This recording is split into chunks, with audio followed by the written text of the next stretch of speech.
ಯುದ್ಧ ಬೇಡ ಅಂತಂದಿದ್ದು ಯುದ್ಧ ಅನಿವಾರ್ಯವಾದ್ರೂ ಮಾಡಬೇಕು. ನಮ್ಮದೆಲ್ಲ ಅವ್ರಿಗೂ ಬುದ್ಧಿ ಇಲ್ಲ. ಅನಿವಾರ್ಯ ಆದ್ರೆ ಮಾತ್ರ ಮಾಡಬೇಕು. ಯುದ್ಧದಿಂದ ಪರಿಹಾರ ಆಗೋದಿಲ್ಲ. ಯುದ್ಧ ಅನಿವಾರ್ಯ ಆದ್ರೆ ಮಾಡಬೇಕಾಗ್ತದೆ.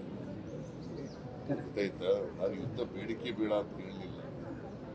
ನಾನು ಪಾಕಿಸ್ತಾನದವ್ರ ಜೊತೆ ಯುದ್ಧನೇ ಮಾಡೋದೇ ಬೇಡ ಅಂತ ಹೇಳಲಿಲ್ಲ. ಏನು ಹೇಳಿದೆ ಅಂತಂದ್ರೆ ಯುದ್ಧ ಪರಿಹಾರ ಅಲ್ಲ. ಈಗ ಭದ್ರತೆ ಕೊಡ್ಬೇಕಾಗಿತ್ತಲ್ವ ಅವ್ರಿಗೆ. ಅಲ್ಲಿಗೆ ಬೇಕಾದಷ್ಟು ಜನ ಪ್ರವಾಸಿಗರು ಹೋಗ್ತಾರೆ ಕಾಶ್ಮೀರ. ಭದ್ರತೆ ಕೊಡಬೇಕಾಗಿರೋದು ಯಾರು ಜವಾಬ್ದಾರಿ? ಕೇಂದ್ರ ಸರ್ಕಾರ. ಅಲ್ಲಿ ವೈಫಲ್ಯ ಇದೆ ಅಂತ ಹೇಳಿದ್ದೀನಿ. 26 ಜನ ಸತ್ತೋಗಿದ್ದಾರೆ. 40 ಜನ ಸೈನಿಕರು ಸತ್ತಿದ್ರು ಅದೇ ಜಿಲ್ಲೆನಲ್ಲಿ. ಸೊ ಅದಕ್ಕೆ there is a failure of the intelligence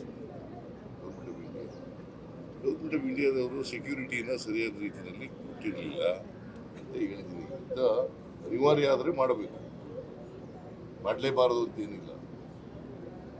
ಆದರೆ ಈಗ ತಕ್ಷಣಕ್ಕೆ ಯುದ್ಧ ಬೇಡ ಅಂತ ಹೇಳಿದ್ದೀನಿ.